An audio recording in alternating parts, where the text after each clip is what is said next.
Hi VFM here. The most hated companies in the world. How is it that some of the most hated companies in the world are also the most profitable? The free market is supposed to reward good products and customer service, but it often doesn't feel that way. Here are 20 of the most hated companies in the world, some of which have disappeared for good, but others which continue to thrive. Monsanto. Monsanto is an agriculture corporation that has long been associated with genetically modified organisms, GMOs. In addition, however, they have pushed Terminator seeds that don't reproduce onto farmers, lied about the cancer risk in its pesticides, and engaged in corporate subterfuge to hide their actions. Enron. In 2001, Texas-based energy corporation Enron declared bankruptcy after committing one of the largest accounting frauds in history.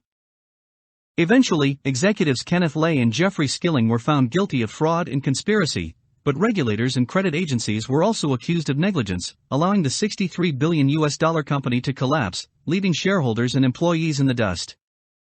DuPont. The 2019 film Dark Waters detailed the long and sordid history of DuPont, a chemical manufacturing giant, contaminating water supply in West Virginia with its production of Teflon, leading to the death of farm life and high rates of cancer in the community. Shockingly, the company's $671 million payout in a class action lawsuit actually brought about an increase in their stock price, because it was expected to be more. Theranos. Theranos founder and CEO Elizabeth Holmes wowed Silicon Valley with her charismatic personality and innovative new technology for blood testing. That was, until investors found out the technology was far from what she had promised. The value of the once $9 billion company collapsed, and Holmes was eventually charged with fraud by the Securities and Exchange Commission in 2018. Tesla. How you feel about Tesla depends largely on how you feel about its CEO and founder, Elon Musk. While some worship at the altar of Elon and his Bond villain affectations, others point to the labor conditions at Tesla factories, the problems with Tesla's autopilot feature, and Musk's love it or hate it public persona. Nestlé. Nestlé's family-friendly branding is at odds with revelations about the company's supply chain, which includes suppliers that have made use of child slavery in Côte d'Ivoire. The company has also been accused of pollution, lying about the quality of their baby formula, and depriving communities from California to Pakistan of clean drinking water just to sell it at a huge markup.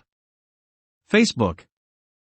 In less than 2 decades, Facebook has become one of the largest companies in the world, largely by selling your data.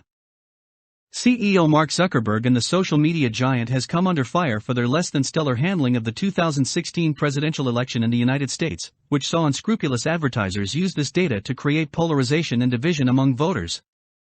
Alphabet. Alphabet, the parent company of Google, has grown into one of the highest valued companies in the world in just over 2 decades of its existence. It faces criticism, however, over its sale of personal data, not just to corporations, but also to military and intelligence agencies.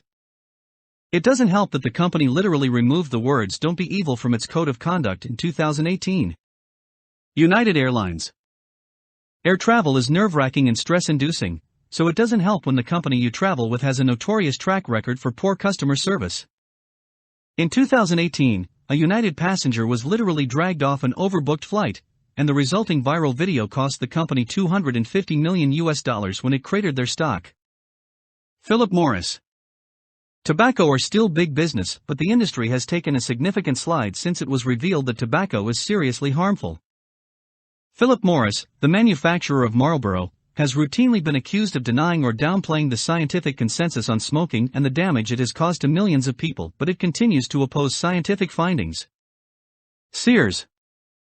Sears was once the largest retailer in the world, and an inescapable standard-bearer of the American department store. In the 2010s, however, Sears's brick-and-mortar presence diminished from 3,500 to 182 locations as consumers turned to online shopping, and CEO Eddie Lampert closed stores to cut costs, earning a reputation as the most hated CEO in America. Comcast. Few people enjoy dealing with the cable or telephone company, but that doesn't stop those companies from thriving. Comcast, in particular, has earned a bad reputation for its shady dealings, including a $2.3 million fine it earned from the FCC for charging customers for services they never authorized. Halliburton. In 2004, the New York Times reported that Halliburton, a military contractor once run by Vice President D. Cheney, may have been overcharging the military for its services, including through a $7 billion contract to restore oil wells in Iraq. The company and the vice president attracted the ire of political opponents, who saw the military's sole source contracts with the company as a potential conflict of interest. Turing Pharmaceuticals.